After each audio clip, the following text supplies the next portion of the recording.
We're just waiting for the pictures to come up, but I think we're all here. So, Leigh, a very warm welcome to you. Good evening. How are we? All right? Yeah, we're very good. A lot going on today. And just to recap what we'll be going through this evening. National League voting latest. Well, I suppose unless you're Ollie Bayliss, none of us have got that much of a clue. But we'll be trying to sort of shed a bit of light on what actually is and perhaps isn't happening today on that one. Incomings at Meadow Lane with Jordan Barnett, new left back coming in for us from Oldham. Previewing Oldham and going on the FA Trophy Trail at Havant and Waterlooville, assuming they've decided to come back off strike from National League South, which, as there's money at stake in the FA Trophy, I suspect they will. And plus, exclusive poll on Elisha Sam's Wonder winner at Weymouth. Lots to go through. I just want to promo and plug a couple of things we've got planned for later this week as well. Howard Wilkinson. You're possibly too young to remember Howard, certainly at Notts County. I have to tell you, this is a very, very special podcast starting on Thursday. 3 hours, 2-part special, Thursday and Friday. For me, certainly this manager produced a set of players that delivered the most successful period in the club's history for the best part of, certainly 100 years. Without Howard, we wouldn't have got into the top flight and stayed there. It's classy stuff. One quote from Howard was that he thought it was a harder job to get Notts into the top flight and keep them there for 2 seasons than it was getting Leeds promoted and winning the title. So that kind of puts it into context what Howard thought of what he's done at Notts. 3 hours, 2 parts. Please, a lot of you will be a lot younger than me.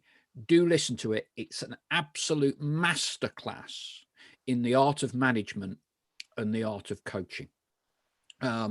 Also on Thursday, we've got a special podcast. We're partnering with Notts County Foundation. It's a special mental health day on Thursday, Time to Talk Day. And as I say, we're partnering with the Notts Foundation and several local mental health initiatives, and we'll be having a special 1-hour live show from 12 until 1 on Thursday. If any Notts fans would like to get involved, please do so. Delighted to have you involved. Drop us a line. I know that several of you kindly dropped us notes before to say that this show helps you get through what are difficult times for all of us at the moment. But first, a little bit of light-hearted relief. The result of our poll. Elisha Sam. Was it a shot or was it a cross? 56% say it was a shot. 44% say it was a goal. Now, I think you were chatting with Neil about this today, weren't you, earlier today, Leigh? So what was Neil's take on all of it? Well, I think if you recall, after the game on Saturday, he said he'd give him the benefit of the doubt with sort of it was almost like a joke, wasn't it? As if to say he didn't really give him the benefit of the doubt and just thought it was a mishit cross. But today, he said that he'd watched it back on several occasions and felt as if he actually meant it. So, you know, I've watched it back 3 or 4 times. I'm in the benefit of the doubt camp. I'm going to say that he did mean it. By the way, it doesn't really matter, does it? It went in. So 3 points. Doesn't matter. It goes off someone's backside. If someone shanks one in, I'm not really bothered. 3 points, 5th in the table. What's not to love? I think it's interesting because, you know, you see a 6'7" guy and you kind of automatically typecast that guy to what he can do and what he can't do. And, you know, for me, when I've watched him play left side of midfield facing goal, he looks far more effective doing that than you would kind of imagine him to be a 6'6" centre forward with his back to goal. But he's got more skill than you think. He's got an ability to drop that shoulder, and he goes left and right. And it's his ability to go on what people would consider to be his wrong foot that enables him to get round the defender. And it's interesting what Neil said, because he's right. The more you look at it, the more you think he has meant to do it. When you see it at first, you think, oh, blimey, complete fluke.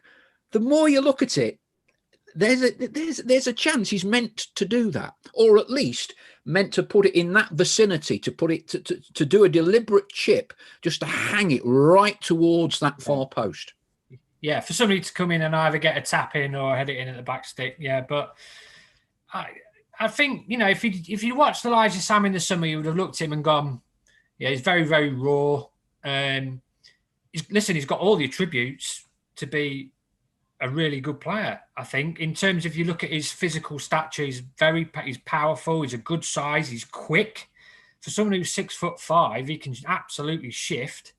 And I think we are starting to see a gradual improvement. And listen, it's difficult, and all players take different times to adapt. If I'm comparing him with Ruben Rodriguez, Ruben's come in and looks as if he has found, almost hit the ground running. You'd still say there's a fair little bit to work on, but he's slotted into the team and looks a really good player. I still think some of his decision making can be better, but he's come in and he's playing regularly. Eli, I think, is you can see progress, not probably quite as quick as probably what the club would have hoped for, but there's something there to work with. And if you've got pace in the modern game, and you've got strength, and you've got good feet, it's all there. It just needs moulding together, and probably needs a little bit more understanding of what the National League is all about. Look, he scored a few goals. His goals to games ratio is reasonable, and I think he's starting to prove a few people wrong. So that was down at Weymouth. James Spring, exiled Magpie, who lives in Weymouth, helps out with the press office down there. He was saying he couldn't have got you in anyway, even if he wanted to. Well, if you'd been sent by the post to go down to Weymouth, obviously you were on forest duty again. But he said, James says, relieved we got the win. Rodale, look, big 3 points. Just wish we pulled the trigger more and kill games off. You and I have spoken about this. Neil has a certain way of playing, and it's winning football matches. And in my experience, managers don't change their tactics a massive amount. They go to what they're most comfortable with in terms of a formula and in terms of a group of players. And, you know, we're winning matches. I mean, we spoke before, didn't we? We said we'd take 4 points from these last 2 games. We've got 6. And you can't do any more than that. Yeah. They probably wouldn't have let me in at Weymouth anyway with this haircut, because if I sat in the press box, I didn't want to bring it up. If I'd have sat in the press box, I would have been obstructing people's views. So that's probably one of the reasons why they wouldn't have let me in anyway. But no, in all seriousness, I think actually, what the job that Neil has done has been pretty remarkable, really, when you think about it, in terms of the way he's transformed the style of play. Because when he first came into the club and the club was struggling at the bottom end of the League Two table, he came in and Notts were he tried to keep them up by being up and at them. He brought in Mikhail Smith, and it was all about hard running, direct balls into the channels, try and win games that way. But now he's been given the chance to sort of make his own imprint on the squad when he was given the chance to do that in the summer. He's revised the way Notts play. They're a lovely team to watch on the eye. I mean, I didn't realise, because obviously he's so busy typing throughout the game. I mean, I saw I think it was the first, I can't remember which goal it was, whether it was the first or second one, but the build-up, it was about 10 passes. There was about 10 passes involved in the move. Now, it's funny because earlier on in the day, I think it had been Thomas Tuchel had taken charge of his first game at Chelsea, and Chelsea's Twitter account had put up a clip of them playing 16 passes, and it got to the final third of the pitch. They put the ball in, it got cleared, and they were all like, oh, look at this, 16 passes. Wasn't that amazing? And I almost felt like getting that video of what Notts did and said, no, this is how you do it. 10 passes, goal. But the way Neil has transformed it into a steady passing, I know there's sometimes a little bit of argument about they need to be more aggressive in terms of what they do in the final third. But if you actually watch a lot of the teams in the top league, they do get into positions where they get into the final third, nothing's on, so they come back out again, and that's what Notts do a lot. I think the one thing that they probably could score more goals on is if they had a proven goal scorer. I still think that's an issue, but you know, the way they get up there, they don't have a problem creating chances, burying them. As I'm told, I didn't see the whole game on Saturday, obviously, but you know, they obviously created a fair few chances at the weekend and could have killed the game off. And I think that's what they've got to get better at. You know, they've got to be more ruthless.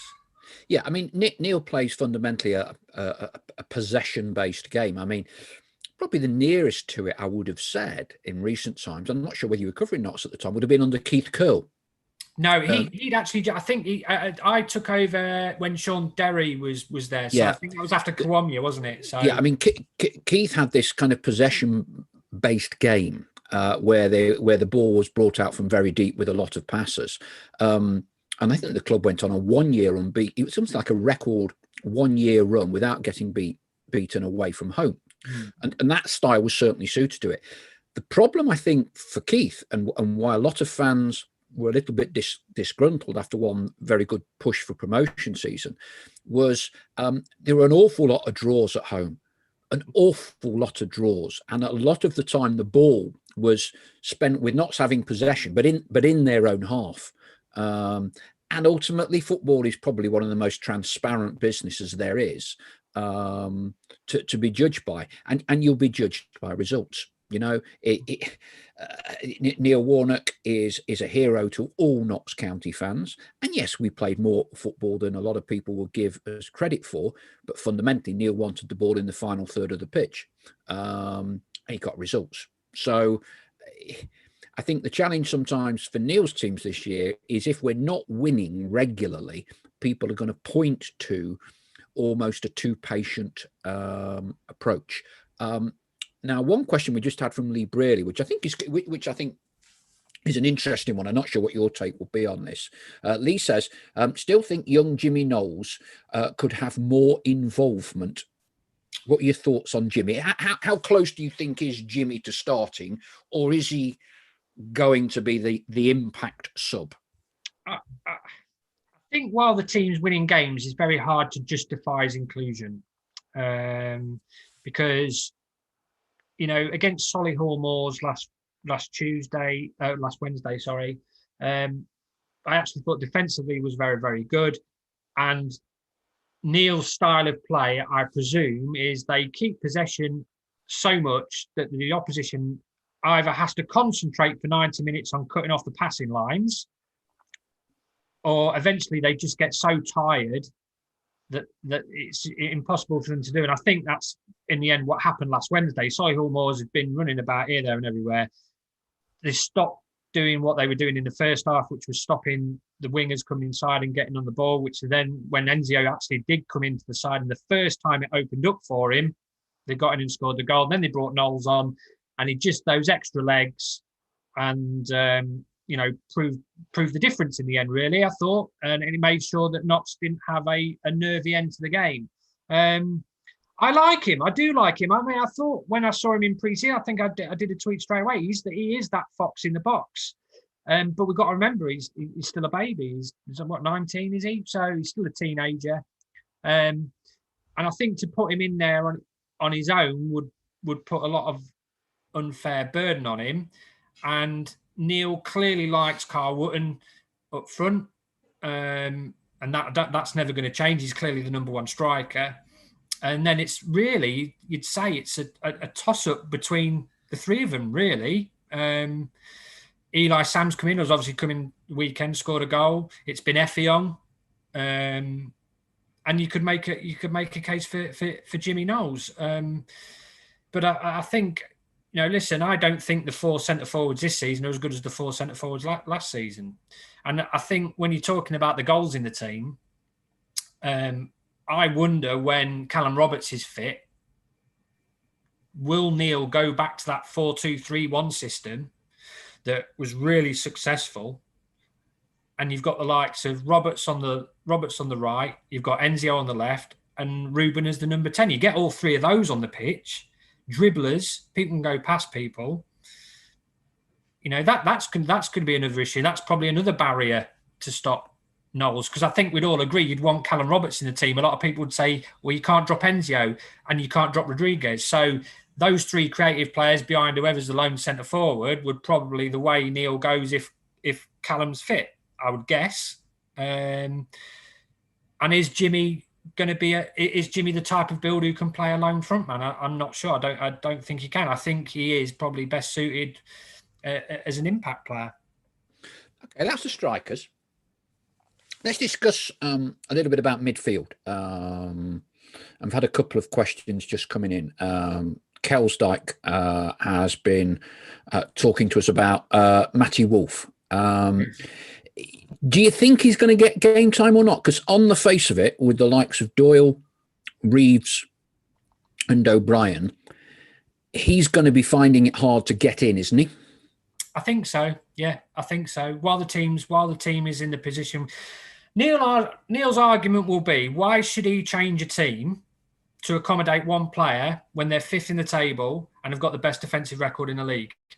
Can you make a justification for it? What is Matty Wolf going to bring different to the team that's going to make them do better than they're already doing? You'd only presume there'd be a change if there's a change in system. So if he decides to play 4-3-3, Reeves, Doyle, Wolf, or, so I can't see, I just can't see at the moment. As much as I like him, I saw him at Morpeth and I thought he was excellent. So I at the moment, it's hard to justify any changes in the area of the team when you look at the likes of Michael Doyle, who I thought last Tuesday was up there with Rawlinson as the best player on the pitch. I thought he was absolutely outstanding. The job he does, such a selfless job, and he does the horrible work, and it's the stuff that nobody really appreciates. He does it brilliantly. And he's never going to drop the captain. So managers very rarely drop the captain. He's brought Jake Reeves into the club. Why? And he's worked with Jake before. Good player. I think everybody, when Jake Reeves signed, thought, what a fantastic player, what a fantastic signing. Could have gone to a league club. So what are people seeing out of Reeves and Doyle that makes them think that Matty Wolf can come in and do better and lead the team to be doing better than what they're already doing? Because for me, at the moment, if it isn't broke, don't try and fix it. You can make a case for the top end of the pitch because players get, you're judged on goals, clearly. And, that doesn't really affect the midfielder's job, does it? The job of Michael Doyle is protect and screen the back four and circulate and recycle the ball, which he does brilliantly. And Jake Reeves, sometimes his license is to get forward and try and create. And Jake scored, some crucial goals. The one against Stockport, for example. So I think Matty Wolf's a real good player, but I just, at the moment, I just can't see how or why you can make a case for him to get into the team. Neil's shored up and giving himself more options at the back today with Jordan Barnett. What did he have to say about that today? Really interesting, because I looked at Jordan's record today and I didn't realise until I looked it up that he's actually played a lot of games in League Two. So, what is he, 21? I think he's a good age. I don't think that he'll come in and be an immediate starter. I don't think that's going to be the case. Looked at his record that he played 17 odd games in League Two. I don't think he'll come in and be an immediate starter. He's got a tough again.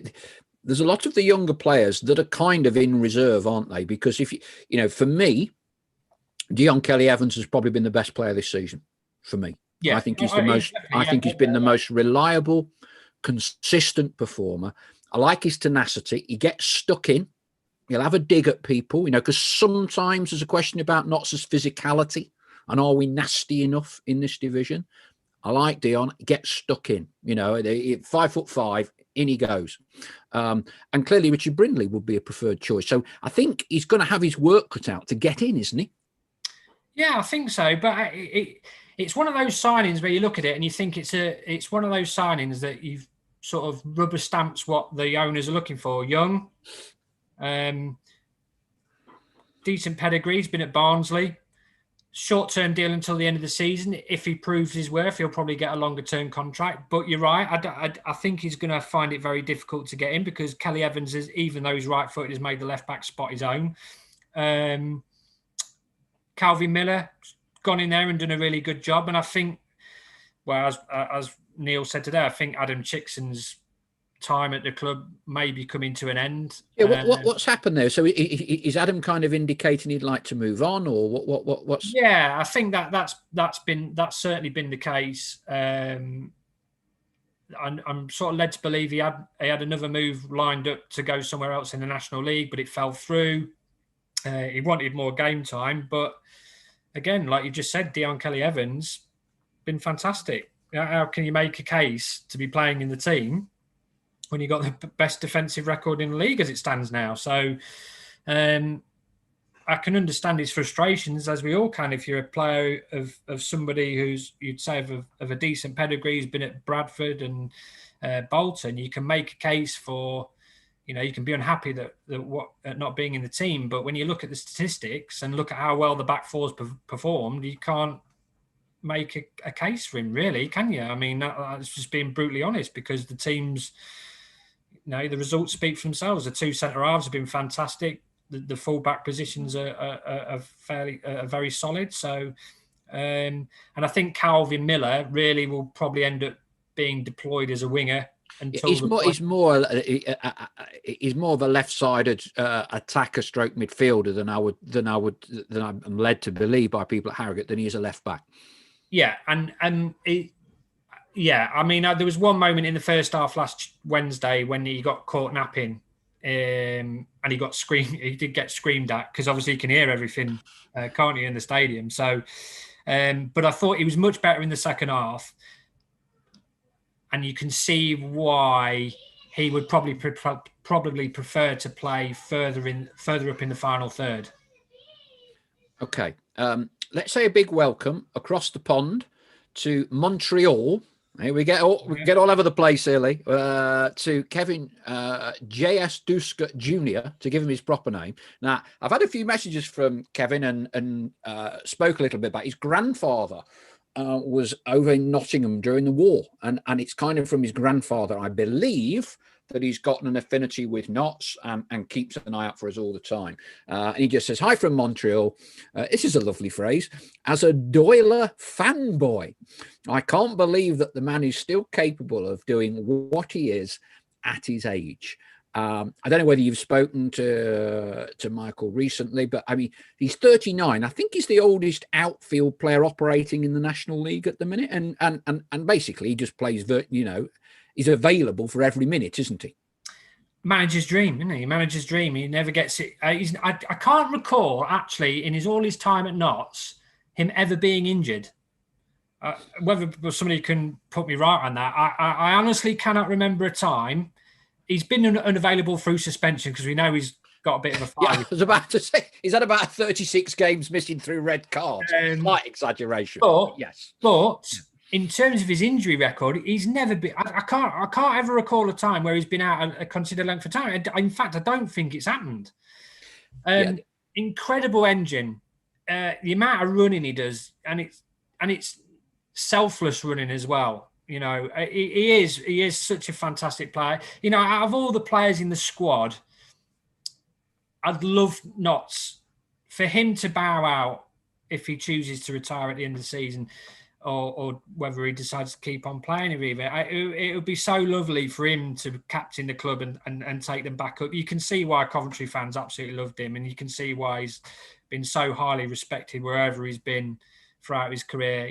Everything matters to him. You sort of person you have a game of tiddlywinks with, and he'd bite your head off if he lost. So, I mean, how much longer do you think he's got there? I mean, and I think this was the Keltdyke's sort of point earlier about Wolf as to whether Wolf could become a longer-term replacement for him. Do you think this will be his last season or not? Oh, do you know, that's a cracking question. I asked him about this. I'm pretty sure I asked him in the summer. We did a Zoom. I did a Zoom interview, and he said it hadn't really crossed his mind. I think as a player, you know yourself when the body's giving up on you and things become a lot harder. But, looking at his performances, I mean, they're so consistent. I actually think he'll carry on. Honestly, my gut is telling me I think he'll carry on. He may try and get a player coach role. I think that could be something. I wouldn't be surprised if Notts were to offer him something like that. He's so highly respected throughout the football club. But yeah, I think, the numbers he produces in terms of his cumulatives. I think last year, I remember speaking to Neil, I think he registered in one game 13.1 cumulatives. Now, people say, well, put that into some context. I think the leading runner in the Champions League final, either last year or the year before, was 13.2. So for him to be producing those kind of numbers in terms of running distances for a game, for a player who's had such a long career as he had, absolutely phenomenal. Really phenomenal. Just unbelievable player. Unbelievable player. Great career. Now here's one for you. The hard-nosed journalist that's in Keith Cook, who's a regular follower of all of our shows and podcasts. He said Wimbledon. Neil Ardley, vacancy at Wimbledon, who parted company with Glyn Hodges. Yeah, I've seen that, but I don't see that. I don't see that happening, or I don't. I don't see it after I think obviously he left Wimbledon, didn't he? Before. I don't see that happening. I mean, I've seen a lot. You don't think there's any issue that Wimbledon might come in for Neil and make an approach to Notts? I think they, looking at Wimbledon's track record, the last three managers, Wally Downs, Glyn Hodges, Neil Ardley, all been managers who've played for the club before.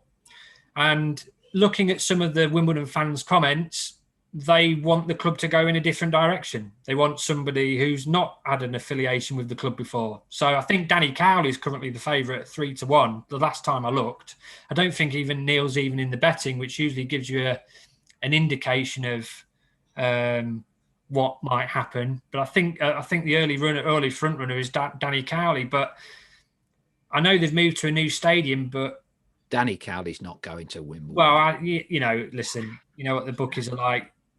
It only takes 10 quid, doesn't it, really, to shift the odds a great deal. So I think they'll probably try and go down a different direction. I think they've been through Hodges, as I said, Downs, Ardley. There may be, probably with the new stadium and things, maybe they decide to go for a fresh approach. And not only that, Neil's on a very lucrative contract at Notts. So, and Wimbledon, have they got the finance? That's because it looks to me from the outside looking in that what would be their remit in League One. I think, is it just to stay in the division?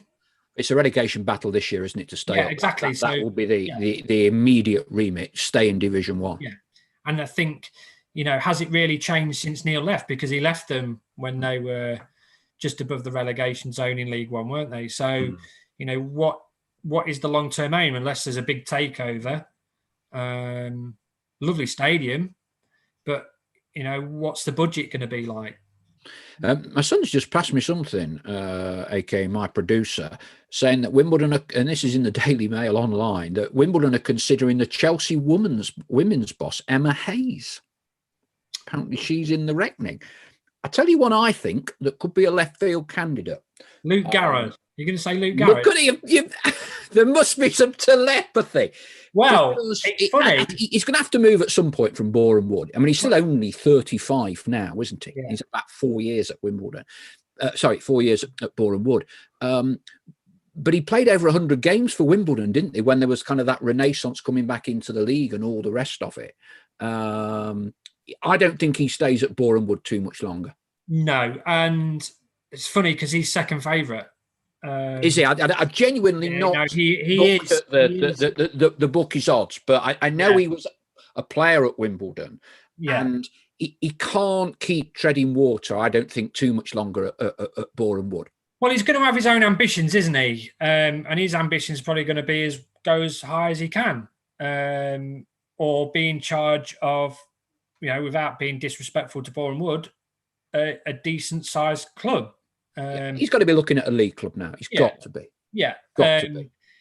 They came here and did a job on Notts, although I felt that Notts spurned the best 2 chances in the first 5 minutes of that game when they should have taken Leigh. And Enzio went clean through, didn't he? And had a one-on-one, and obviously goals change games. But he's got an eye for a player. Obviously, they sold Sorba Thomas, didn't they, to Huddersfield? Yeah.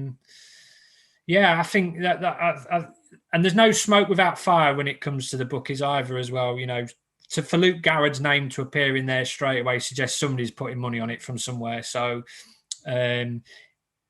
I actually think he could be a serious candidate. Emma Hayes is an interesting one, but we'll see what they're doing. I think Neil's invested in the project at Notts anyway. You only have to speak to him about the owners, and that's very important for managers. I think it was Sir Alex Ferguson. What did he say? Pick your chairman, don't pick your clubs. So, and Alex, the Reeds brothers have obviously got a project in place. They think Neil is integral to that. Neil enjoys working for them. It seems very harmonious. The only reason I could probably think that Neil might want, if that job, hypothetically, if it came available, would be to be back near his family. Okay. Bromley tomorrow, rearranged as our FA Trophy. What are we looking like, runners and riders, for tomorrow? Richard Brindley trained today, so I think, will probably be available. Outside of that, I think he did describe the number of problems that Conor Rawlinson's going through at the minute, and it appears he must have every knock underneath the sun at the moment. Sore glutes, took a whack to his knee. It's all been going on apparently. So, but the worry that he is, I expect he will play, and Alex Lacey will play alongside him. So I don't think there's any fresh injury concerns to worry about. I think the only thing that Neil will probably look to do is maybe change the top end of the pitch, maybe bring Miller up into a more attacking role from left back, because obviously Brindley if Brindley's fit, he'll come in at right back. Dion will go back to left back. So I think it'll be those decisions that is most likely going to be in the upper thoughts of his mind in terms of what he does in the final third. I remember this happening before, and I know Neil likes to rotate and attaches a great deal of emphasis and importance to fitness and listen to the physios, how close a player perhaps he is to running the risk of being injured. I always think it's very, very hard on a striker when they score, and then don't play the next game.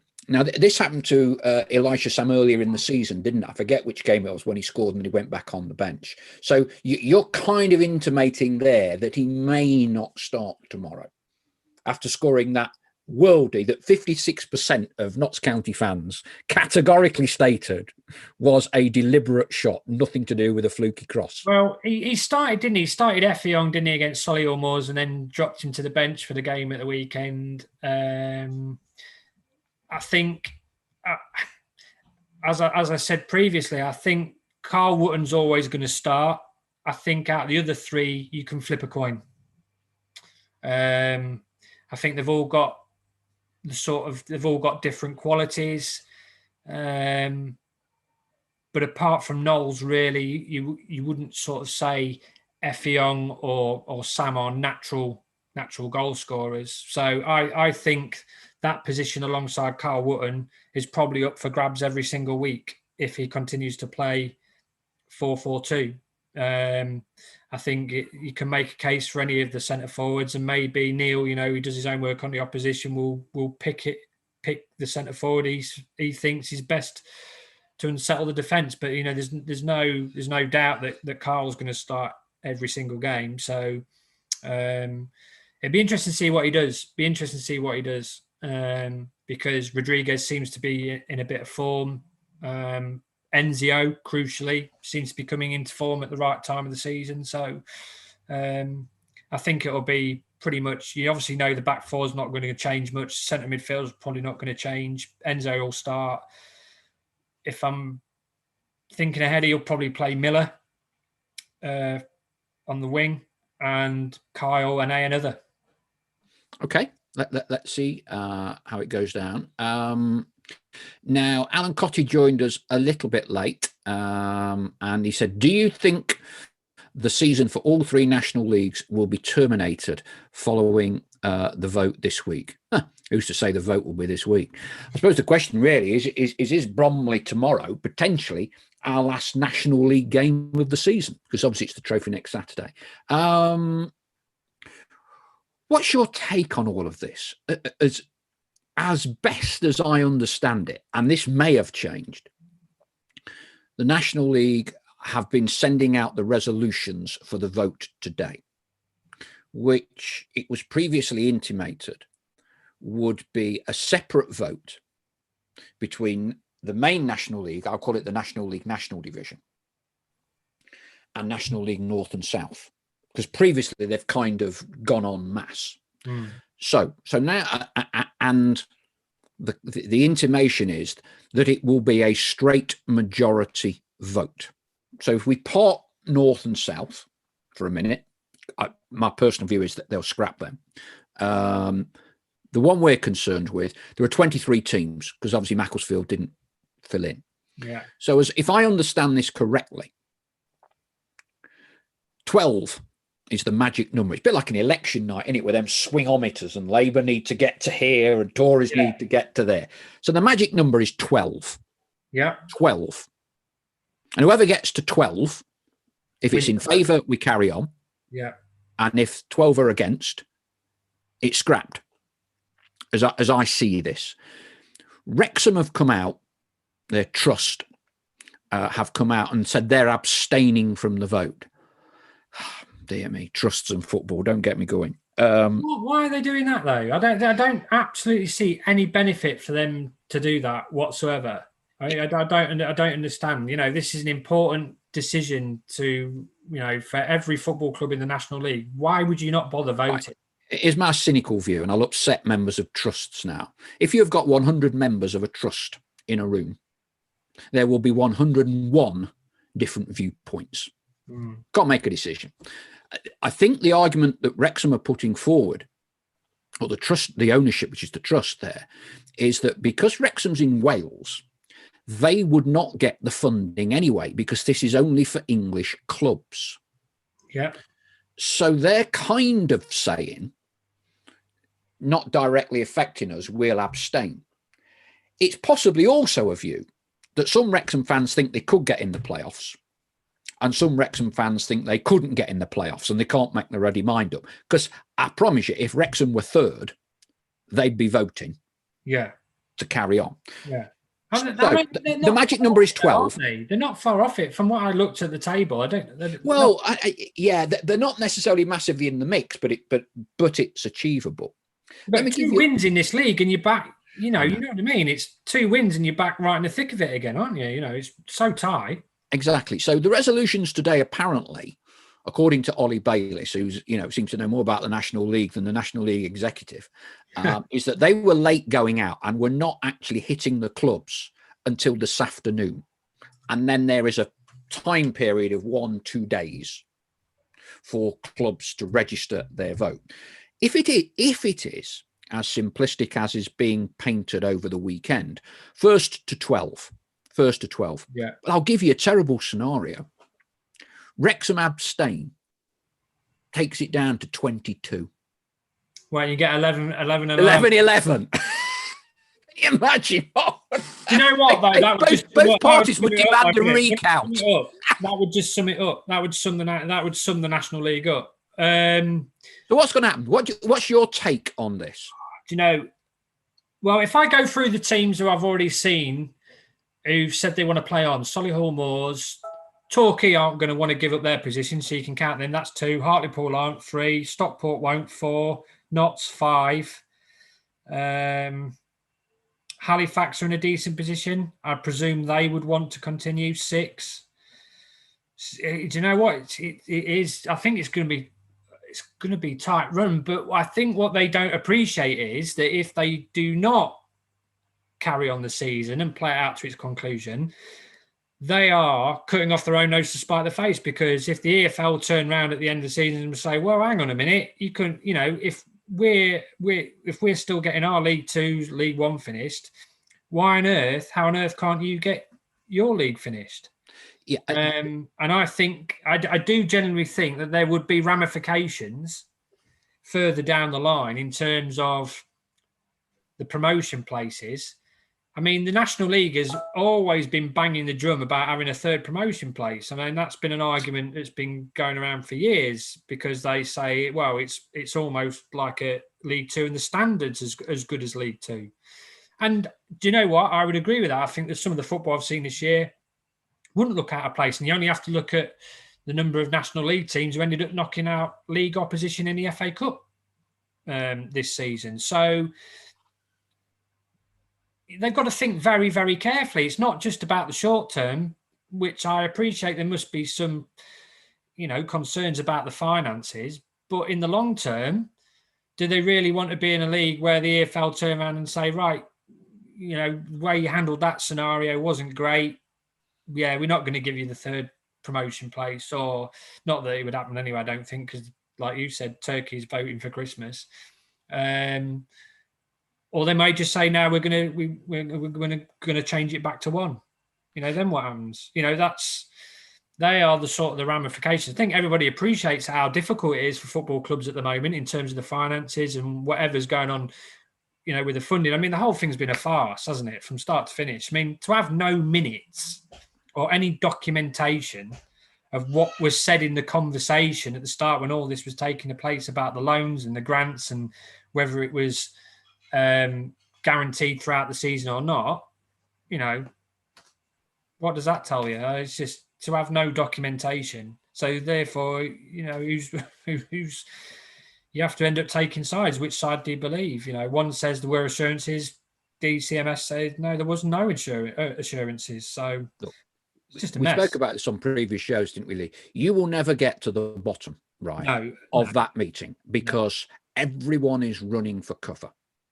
I think it's quite telling that the National League chief executive, who was responsible and clearly in those meetings, is no longer with the National League and left before December, shortly before David Bernstein, who produced an independent report, became very critical of the league. Anyway, let's just drill it down to the race to 12. As best as we can understand it. We should have the league table up. That's what we should have up, and then we can go through it, can't we? Yeah. So I've been pulling one up here. We know, that the likes of Dover, Barnet, Weymouth, Kings Lynn, I think Dagenham would be another. They're all going to vote shut it down. Dover, I think the Dover guy has already gone on record as saying the league cannot continue, which I think which if it's correct, is a really poor statement, because it's not up to him as to whether the league can continue. He can only offer his opinion on whether Dover can continue. I think so I think that's a poor statement. Yeah. And you're getting different clubs making statements. Notts haven't said a word, have they? I mean, I know you've inquired of Notts. Neil Ardley made some comments on Friday. Have Notts made any public stance? Their view is very much season continues. Yeah, I imagine it would be, but I've just not seen anything public. No, I think Neil. I think we asked Neil about this last Thursday, or it might have even been last Tuesday, actually. And he said, no, we want the season. We want the season to continue. So, I think Dagenham, haven't they said they would like it to continue, even though they're in quite a precarious position? Yeah, well, Chesterfield have as well. And when I was looking at the table before today, if you're going down to 12th, that's the earliest at which you can get the 12 clubs. Yeah. And I think Wrexham are in one of those spots. So if they abstain, for me, it's going to boil down to the clubs who are in the middle of the table, I think, and lower half, as to which way they go. Yeah, because there's going to be a certain degree of en masse bottom five top 5, yeah, en masse. And it's these middle clubs. And I was kind of, Chesterfield have gone on record saying they want to carry on. Yeah. And they're not massively high, but they're on a good roll with an interesting manager. Yeah. And we'll come back to Chesterfield and furlough in a minute, because that's very interesting what Chesterfield have done. Aldershot have come out and said, because they're kind of just below halfway, their guys come out and said they want to scrap the season. Okay, ex-league. So I think you're looking at clubs like Eastleigh, Woking. I think it's those clubs that if you put parliamentary parlance, the swing votes, those critical constituencies, you got to turn this blue, you got to turn this red. Yeah. I think it's that little band of clubs that are going in, and I don't think Bromley are a shoe-in either way. I think it's those clubs that are going to decide whether we carry on or not. No, I'd agree. I think, obviously those clubs hold the key. Not really surprised about Aldershot, to be honest, because they've spent a fair bit of money. They've obviously brought Ricky Miller in. They've got Ross McCormack. If they can't get the funding that they were assured, how are they going to pay those? Are they going to pay those wages without having any money coming in and being behind closed doors? And I don't think. And this is the interesting thing. It made me laugh when I read the phrase that clubs, in exceptional hardship, will be entitled to a grant. And you look at some of these clubs and some of the players they've signed. Good luck with proving that you're exceptionally hard up when you've just signed, Aldershot, for instance, got an ex-Premier League striker on the books. So some of these clubs have probably made a lot of decisions based on the fact that they were assured they would be getting this money throughout all the season. And obviously now they're not. They've got big wages to pay. So, the easiest thing, as I said, I think when Simon Stone was on here, the easiest thing for them to be, and that's what Aldershot are clearly doing, scrap the season, put the players on furlough. So I think you're right, though. I think the key will be those clubs who are on the fringes or perhaps a few points away from the playoffs. It will tell us all about their ambitions, really, about the season, whether they feel they can see it out or not. Kay Oliver Ramson's just dropped us a note. She's saying, what's the options the clubs have been given? Good question. We're led to believe this is a straight vote as to whether the season will continue or be scrapped. Yeah, I think that's it. Yeah, I think that's it. But no one quite then knows whether it is actually scrapped or whether there is then some bun fight that is bound to develop over points per game. Clearly, it's a difficult ask, points per game, when you haven't played half the season. But Leigh, Torquay and others are going to be arguing like mad because you have to protect the integrity of promotion and relegation. And this is the other point that clubs in this division, more than National League North and South, any club, as far as I'm concerned, in the main National League must be able to operate as a professional football club, because you are in this division aspiring to get promoted into the Football League. Yeah. So the argument that comes along, we're semi-professional, we're big Notts County got loads of fans, we're just little so-and-so. If you are playing at this level of football in this country, it's the 5th division. I'm sorry, you've got to have a professional setup. You can't be, no disrespect, the dog and duck and calling it in, etc. You have to demonstrate that you are a professional football club, that if promoted, and what else would you be playing in this league?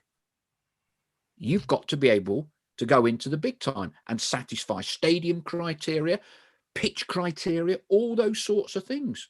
And the argument then, if you're going to have clubs in this division that don't really want that or can't hack that or aren't prepared for that, there's an argument then is why should you have promotion and relegation? Let's go down a franchise system like America and cut it off, which clearly nobody wants to do. But you can't have your cake and eat it. Yeah, I think you can. I'm surprised at Wrexham, but I know what you say. I know you said about trusts and things, but it's no coincidence that the teams that will want to play on are those who have been in the Football League. There's talk. There's a correlation there. Yeah, Although definitely we've said as well, Aldershot, haven't we? We've said Aldershot have come out and said they don't want to carry on. Yeah. And that's surprising, really, because they've invested. They're not particularly far away from it either. Just two or three wins in the right back in it. So I really don't know. Do you know what? I get tired of trying to guess it and see what's going on. And it's been. I mean, it's like that. What was the second option which got taken away within a couple of days? Was that the league will take will take the loan. And then they'll give it to clubs via grants. And then within about 48 hours, off the table. Off the table. Now, here's an interesting one. And I don't know whether we have any insider knowledge on this. Stephen Cleeve, the Kings Lynn owner, who we had on as a guest. You were on the show. And he's quite open and transparent. And done a good job at Kings Lynn so far. He's been battered by Wrexham fans. He got into some form of Twitter war with them over the weekend. So he's been absolutely battered there. He sent a tweet out that says the big clubs in the National League have served legal papers on the National League. Yeah, I saw that. I've not seen anything else come out about that, though. No, I mean, you wouldn't have thought he would lie about it. No. And you wouldn't have thought he would be wrong, because clearly as an owner, he would have some knowledge. I do think in the background, the big clubs, the league clubs, Torquay, Stockport, Hartlepool, Notts, that group of clubs, they're kind of keeping the powder dry. They're not going in public to you, are they? Saying so's a disgrace. Brian Barwick should resign. They're keeping kind of a low profile.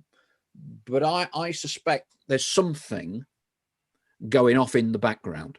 There's something going off in the background. I think it's difficult. I mean, I saw the Oval chairman today put a link up to a petition, wasn't it? To petition. There's a petition going around now to petition the government to change it from loans to grants, because they're adamant there were assurances given that it was going to be grants all the way through the season. But I think those clubs are perhaps not really sure, without seeing documentary evidence. Nobody knows. This is the thing. Nobody knows what was said in that meeting apart from who was in it. And there is clearly an element of brinkmanship here by the clubs as well. They want who's going to blink. Yeah, at the minute, the government has shown no signs of blinking. 100% loans. Yeah. I think the clubs are trying to create a groundswell of opinion whereby, well, can we get 50% grant, 50% loans? Yeah. So I think there's a lot of that going on at the moment. It'd be a lot of they explain why what should be a very, very straightforward vote, because everyone knew what the score was last week. Yeah. Strikes me as this is going to be stretched out for a few days this week, the way things are going. I think that's possibly deliberate, hoping there's some form of marginal compromise going to come out from government. But to be honest, it's a huge mess. Let me just bring in the Chesterfield position. Have you seen that they have put some of their players on furlough? The players, by and large, that the manager doesn't want to be part of his active first team squad. And I think it's about a handful, and they've been put on furlough. Do you know any more about that? Or, I mean, it's really clearly, if Chesterfield, because I never thought that clubs could do it that way. I thought, that if you're going to do it, you go the whole log and put all your players on furlough. But they've obviously explored it and done it. Really, a really interesting way of doing it, because it will save them some money. But But my argument to that is, what if a player turns around and says, well, hang on a minute. If you carry on the play of the season, now I'm on furlough and I'm out of contract in the summer, you're my career. This is my career at stake, so I'm not going on furlough. Yes, we had this discussion. I think this then comes down to the asset value of the player, doesn't it?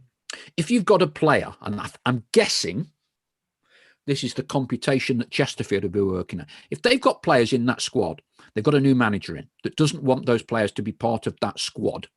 Yeah. They're not too worried about whether they're disenfranchised or disenchanted. Bomb squad. Yeah. We've had a few of them at Notts down the years. So they are put on furlough. Now, if the league, you then run the risk of the player saying, well, I'm not very happy about that. The club then calls the bluff. They leave.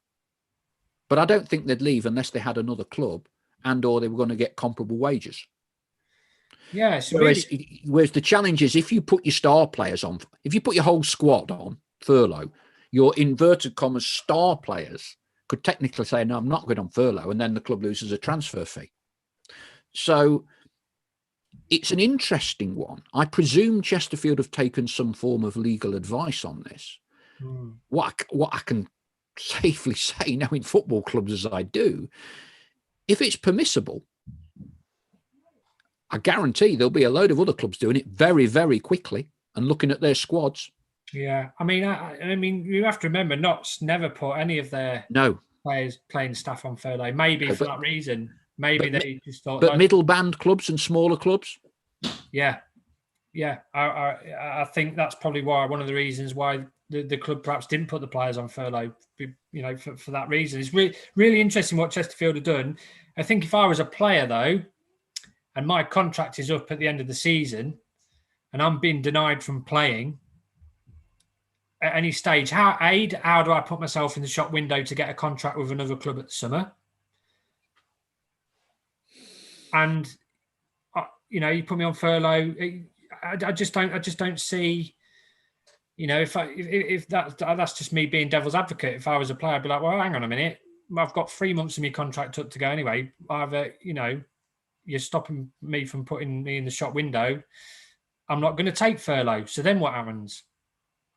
Do the club then come to an agreement, sever his contract? Because there's no transfer window in the National League either, is there? So he can go out and sign for anybody at any time. So then the onus is then on the clubs to pay the player up if he doesn't want to take furlough. Really, really interesting, fascinating debate. Just get a football agent on. That's what they definitely know. Or maybe not. Maybe some of them not, because I think it'd be a new one for everybody. I think, wouldn't it? I've never come across this before. You would have thought the PFA, although they're not necessarily directly represent conference level or National League level clubs, you would have thought they would be looking at it very, very closely as well, because there are clearly implications in terms of being able to partially furlough. I mean, what I would say, Leigh, is, and we both know of organisations that partially furlough. Yeah. If you think about it, we all do, don't we? You don't have to lay your entire. No. If you could be a PR company, you could be a newspaper. Yeah, you don't have to lay everybody off. No. So it is fascinating. I'm surprised not more has been made of it, because I presume they are one of the first clubs to have done it. Yeah. To be playing the league season, but then has furloughed the players that aren't in the manager's plans. It's fascinating, really. Okay. Very enjoyable hour as always. We should mention Havent as well. So at the minute they're not playing football, are they? No. And I think they were big advocates of not just a 2-week break, but scrapping the season. So that means they obviously won't be They won't be bothering putting a team out on Saturday against us. Yeah, they'll put a team out. You can rest assured about that, because what's the prize money? Well, it'll be worth a few quid to them, and, Yeah. and a trip to Wembley. Plus the streaming. Yes, streaming, and of course, any welfare issues will be temporarily parked, he says very cynically, for 90 minutes of football in the FA Trophy, which obviously is completely different to 90 minutes of football in the National League. Yeah. From a health perspective. I mean, you think about how many fans are going to watch that game. You know, the streaming numbers that Notts provide when they're playing away. 2,000 for Notts, won't it? It'll be 2,000. Are phenomenal. And obviously, very late stage of the competition. Notts have already beaten Stockport. Something for the fans to look forward to. You know, the numbers would be decent for Havant on Saturday in terms of the streaming. Interested to know, what are they doing in the meantime? Are they training? What are they doing? They're not playing games, obviously. So, really interesting one. I mean, we all know what Neil will do. He'll probably change it up a little bit. I was going to ask you about in terms of squad. He would continue, you think, to rotate and give players a starting position that don't normally start, that are normally on the bench, yeah? Yeah, well, he did it at Stockport, didn't he? Yeah. Elijah Sam and Jimmy Knowles started that game. Matty Wolf obviously played, so I'd expect him to be involved. I think the back five will pick itself really, because I think didn't Connell and Alex play in the game at Stockport. I know Ben Turner's back, so he could potentially come back in and give one of the centre halves a rest. But I've got. Listen, Notts went so close last year to get into Wembley, and they're doing it again. They're getting to that stage of the competition where famous got there, but they still haven't played. Yeah. Famous Archer. I mean, I felt for Notts, to be fair, in that respect, because Harrogate were about a month into their season. Notts had just come back for pre-season, new players bedding in. And they gave a good account of themselves. I think they lost 1-0, didn't they? But that was a bit unfair, I thought, because I thought at least Notts should have been up and running, at least playing and properly match fit for that game to be played, as it's a competitive game. So maybe there's a desire within the squad and the club to go one better this year and actually get to Wembley. It'd be lovely to think that they could get to the famous arch and things settle down in the country and we could all give Notts fans a day out at Wembley. That would be beautiful. That was one of my biggest regrets with the playoffs, getting to Wembley and not seeing the sea of black and white in the stands. The flags were there, but that was a soulless experience as it was, being in a stadium that big. It's bad enough being in a small stadium without any fans, but being in somewhere like Wembley, just heart sank a little bit. Yeah, I mean, if I'm honest, it doesn't float my boat a great deal, the trophy at the minute. Clearly, if you knew fans will be back in stadiums, I think you'd treat it a little bit differently. Yeah. I think it's probably about 2080, because even if we're wandering around again in May, I can't see them letting 30, 40,000 in, depending who else. Notts could play Torquay, couldn't they, in that final, for instance. I'm not sure. I mean, you've also got the farce of the final from last year hasn't been played yet, has it? That's what I mean. So I don't know. I tell you what is interesting. Have you seen the League Two table and where Barrow and Harrogate are now? Both in the bottom five. Yeah. Both in the bottom five. Yeah. Interesting. Yeah. I thought Harrogate would do all right. The moment the manager left at Barrow, it'd be a struggle. They started really well and they went to somewhere like Southend, I think, and absolutely walloped them, didn't they? And you think, that's right. They could go again, but they've dropped like a stone. Simon Weaver's kept the core of that side together that did so well for him last year. Maybe, without seeing them, the level of quality is just caught up with them, because it is, there are some really good players in League Two, particularly at the top end. If you look at the likes of what Cheltenham are doing and teams like that. Yeah. Anyway, hey, great problem to have, to be fair. Leigh, thank you very much indeed. Now, obviously having to do a fair bit of Forest at the minute, the dark side. Will you be in situ at Meadow Lane tomorrow evening? No, so I'm doing at the moment. It's only temporary, but I'm doing Forest match days at the moment, and I'll be doing Notts games when there's no fixture clash. Right. Okay. So Because Forest have got a game tomorrow, haven't they? Yeah, they're away at Coventry, which is obviously at St Andrews. But the day-to-day stuff isn't affected. So, I'm still doing Notts day-to-day. It's just the match days at the moment. So won't be there tomorrow night. Might get a stream up.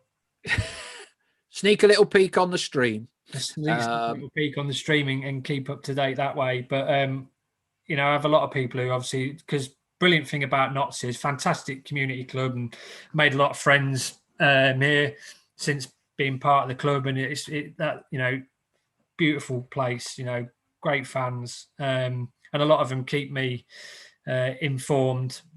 Some of them tell me to get into a skip after I've been at Forest for the last couple of games, but it's all good. It's all good banter. Yeah, good banter, and keep us in touch, because I think it's going to be an interesting few days. And I have a horrible feeling we might not know till about Wednesday or Thursday about this vote. I have a horrible feeling it's going to be stretched out.